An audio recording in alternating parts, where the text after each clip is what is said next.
Hello, and welcome to our kinematics problems exercise. Okay, so this is to help you study for upcoming quiz one. Okay, so good morning to all our grade 12 students from Monday. Okay, let's begin. So, before you do anything else for your quiz, I would like you to put up the four formulas that I was discussing to you yesterday.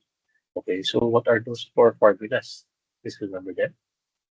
So, I hope you do because if you don't, how would you be able to solve those problems, di ba? So, para hindi mo siya isipin siya paulit-ulit pa. Kasi mula pa lang ng test, ay sulat nyo na yung mga formula na yun. Okay? So, I will not be giving you the formulas during the exam. However, you may able to write it in your quiz booklet as soon as the exam starts. Alright? Sige. So, ano ba yung apat na formula yun? So, let me just show it to you very quick. So, we have these four formulas, whereas the first one, you have VF equals VI plus A times T. Then the next one, your VF squared was VI squared plus 2AD or 2A X.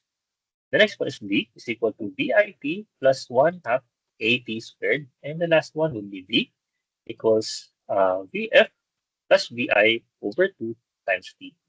Okay, so kailangan nyo isulat itong apat na formula to pag simula pala ng test, okay? But as you're answering the kinematics problems, mas madali siya. All right, so let's begin with our first question. Okay, so the first problem, a motorcycle is traveling at 10 meters per second and begins to accelerate at 2 meters per second squared. How long will it take for the motorcycle to reach a speed of 30 meters per second? Okay, so for this one, we'll be able to see here that you have the following values. Okay, so meron tayong VI. The starting speed mo was 10 meters per second. That's your initial velocity. Then you have your acceleration, A, which is 2 meters per second squared. And then you have your V sub F, or final velocity of 30 meters per second. So given these three given values, ang hinahanap is how long will it take for the motorcycle to reach a speed of 30 meters per second? How long will it take? Therefore, what's being asked is what? Your time. Okay? Gaano katagal para maabot yung 30 meters per second? So given that you're looking for the time and you have the VI, A, and VF, ano yung kailangan mo? Tingnan mo yung apat mong formula na nakasulat ngayon sa quiz booklet. Obviously, ito yung gagamit natin. Kasi kumpleto, may VF, may VI, may A or P. Pag nagugulan pa rin, anong gagamitin? So tingnan mo natin, ano ba yung wala ka at hindi mo kailangan? Wala ka nito, okay? So nasa lahat nag-exist yung D or the change in X. Okay? So yung distance is nasa lahat siya, hindi siya kasama dahil wala kang distance na binigay or wala kang distance na uh, given. Okay? So let's try to answer. So let's just rewrite the formula VF equal to VI plus AP. Okay? So for my formula or for my solution for the quiz, I just like you to write two things lang. Ano yun? Yung solution at yung answer. Paano nyo gagawin yun? So for the solution, lagay nyo na yung pinakadulong part ng solution. Ano ibig sabihin? Kahit nakalagay na yung numbers, okay na ako doon. Okay? So for that, first, of course, we have to write here or rearrange the equation so that we'll be getting the t, since what we need is the t. Okay, so that will be vf minus vi over your acceleration a. Okay, so now you'll be getting your t after using this formula. So, ano gagawin mo? The next thing that we'll be doing is you input the values of vf, vi, and a. Let's try to input it now. Your vf is 30 meters per second. Your vi is 10 meters per second. And your a is said to be 2 meters per second squared. Okay? So with these three values, let's put it in our calculator already. Okay, calculator. Diba? So here's our calculator. So let's input the values. 30. Oh, sorry. Let's first put it in a factorial form or fraction form. Okay, so 30 minus 10 over 2 equals 10.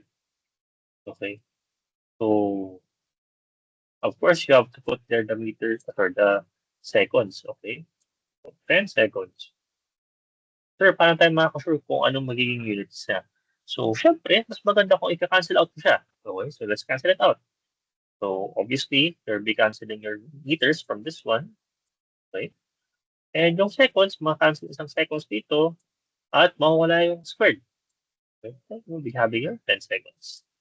Okay, let's move on to the next problem. If you're having problems with this video, just go ahead and rewind and watch it again. Okay, let's move on to problem number 9.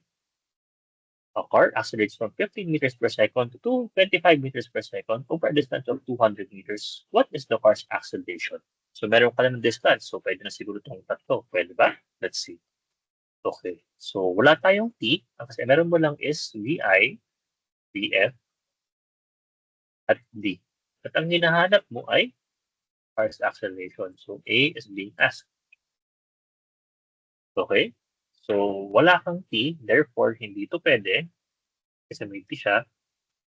Hindi rin ito pwede, at hindi rin ito pwede. So, we're left with one equation or one formula, which is this one.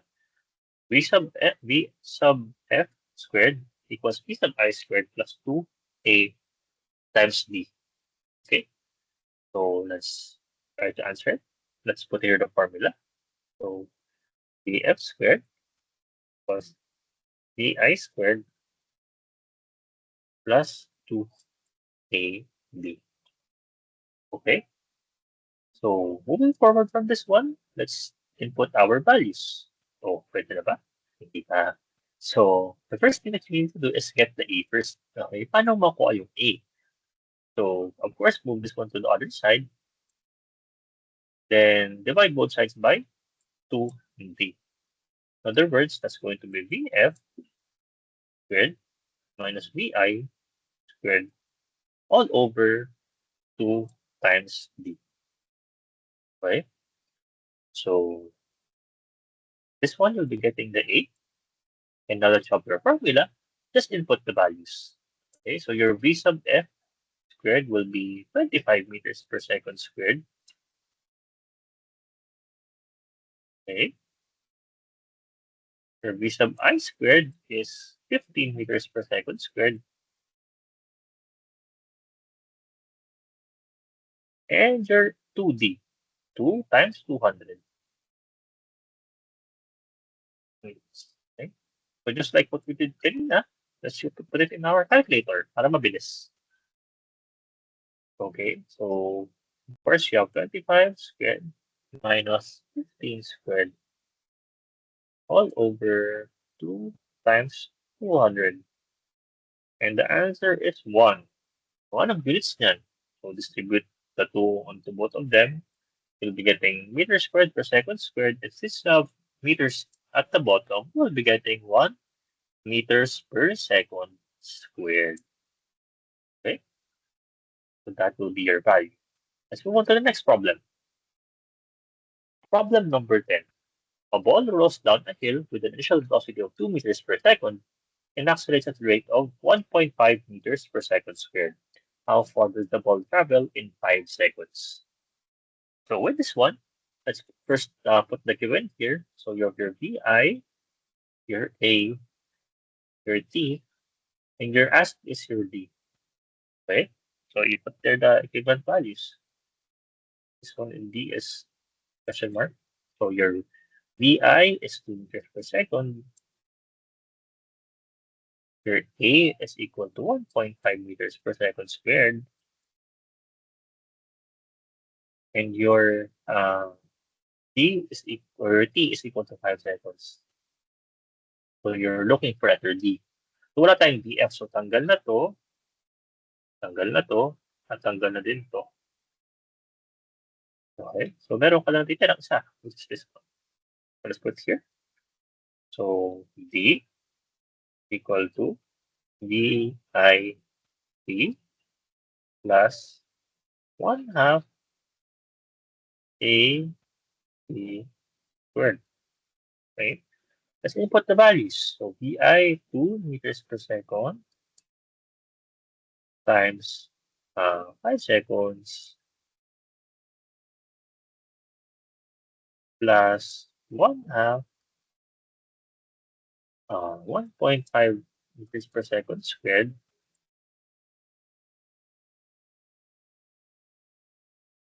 times the time, which is 5 seconds. When you are squaring that t, there you go. Okay, now let's put on the values here in our calculator. So simply put that, okay?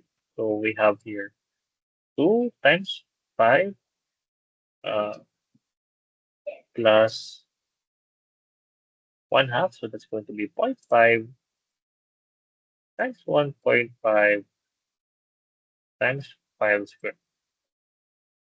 And you will be getting the value of 28.75 meters. Okay, so D is equal to 28.75 meters. But given that we're just talking about our one significant figure, since it's the smallest one, dalawa, di ba? So isang significant figure lang, you can simply put here the value of 30 meters. And this will be very much acceptable following the proper significant figures. Okay, let's move on to our last example. Next one. A train moving at 20 meters per second comes to a stop in 10 seconds. What distance does the train cover while coming to a stop? So let's write here again. So let's ulit. So V sub I, 20 meters per second, T is equal to 10 seconds. What distance does the train cover while coming to a stop? So since it will come to a stop, therefore your V sub F is equal to 0. Okay? Kasi nga, titigil siya. Okay, so now what's being asked is your distance. What distance does the train have? So D is what's being asked. Okay, so now, ang wala sa atin is, ano kaya? Letter A. So lahat ng may A, tatanggalin natin. Tanggal yan, tanggal yan, tanggal din yan. You will be left with the change in X is equal to 1/2 VI plus PF over T, or times T pala rather. Okay, so let's put here, D is equivalent to VI plus PF over 2 times T. Okay, so let's put there the values. 20 plus 0 over 10, over 2 uh, times 10 seconds. Okay, so this is 2. 2 lang yan, 2. Ito, 0 yan. So let's put it na sa calculator para mas magets natin. Okay? So here, sa calculator, just put here 20 over 2 times 10 seconds. Okay? That's equivalent to a distance of 100 meters. Okay? So this will be our final problem using the, so nagamit natin itong apat na equation. We have equation 4, equation 3, and equation 2. And lastly, of course, our equation 1. Okay, so if you still want to try more examples, I'll be sending you a link to more examples later on. Okay, thank you so much. Great job and good luck to your quiz tomorrow. Goodbye.